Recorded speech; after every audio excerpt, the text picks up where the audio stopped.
সকলকে স্বাগত। তো লগের ক্ষেত্রে এই ধরনের অঙ্কটি আমাদের বিভিন্ন চাকরির পরীক্ষায় এবং নবম ও দশম শ্রেণীর শিক্ষার্থীদের ক্ষেত্রে এসে থাকে। তা আজ আমরা এটার সমাধান করব। দেখো কি আছে, 7 টু দি পাওয়ার 1/2 সমান √7 কে লগের মাধ্যমে প্রকাশ করব। এখানে যে জিনিসটা আছে সেটা কি আছে, আসলে সূচকের মাধ্যমে দেওয়া আছে। কিসের মাধ্যমে দেওয়া আছে? সূচকের মাধ্যমে দেওয়া আছে। এটাকে কি করতে হবে? লগের মাধ্যমে প্রকাশ করতে হবে। তাহলে দেখো 7 টু দি পাওয়ার 1/2 সমান কত আছে? √7 আমরা লিখে নিলাম। এটা কিন্তু সরি কিসের মাধ্যমে দেওয়া আছে? এটা সূচক। আমরা সূচকের মাধ্যমে দেওয়া থাকলে যদি লগের মাধ্যমে প্রকাশ করতে যাই তখন কি করতে হয়? এই যে এখানে যে পাওয়ারটা আছে না, এই পাওয়ারটা কোথায় যাবে? এই ভিত্তিটা কোথায় যাবে?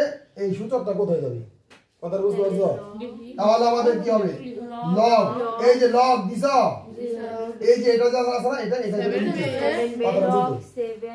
লগ, এটা যাবে ভিত্তি হিসেবে। এটা কোথায় যাবে? ভিত্তি হিসেবে। হ্যাঁ, তারপরে কি দেওয়া লাগবে? এই যে এটা দেওয়া লাগবে অপর পক্ষ সমান সমান 1/2। আবার বলতেছি এই পাওয়ার যেটা থাকবে সেই পাওয়ারটা অপর পক্ষ হয়ে যাবে, বুঝছো? আবার লগ দেওয়ার পরে নিচে থাকবে, এটা লগের নিচে চলে যাবে, মানে লগের ভিত্তি হবে। এটা হচ্ছে ভিত্তি, এটা হচ্ছে অপর পক্ষ বা সূচক। এটা হলো কি? সূচক।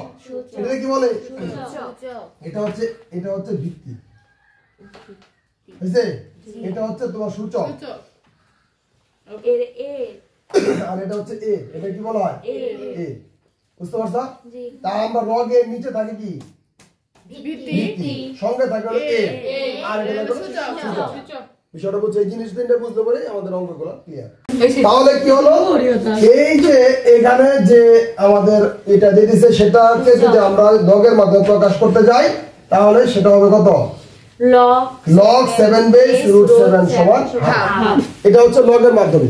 আর উপরে যেটা দেওয়া ছিল সেটা কি? সূচকের মাধ্যমে প্রকাশ করা ছিল। এটাকে আমরা কি লগের মাধ্যমে প্রকাশ করলাম। এইভাবেই সূচকের মাধ্যমে দেওয়া থাকলে আমরা লগের মাধ্যমে প্রকাশ করতে পারি। সকলকে ধন্যবাদ।